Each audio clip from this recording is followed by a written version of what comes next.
Pasensya gid. Sorry or please be patient. Pasensya gid. Pasaylo. Forgive me or I'm sorry. Pasaylo or pasaylo gid. Pasaylo gid. So sorry or apologies, the gid here is an intensifier.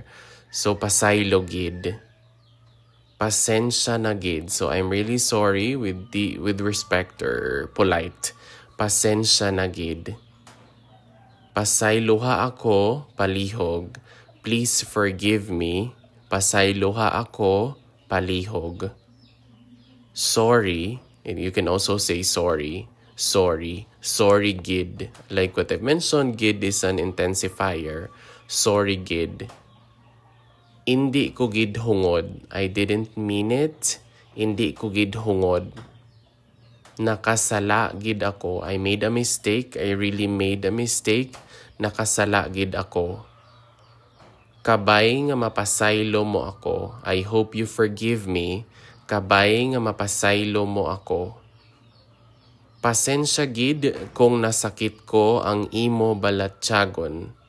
Pasensya gid kung nasakit ko ang imo balatyagon. Sorry if I hurt your feelings.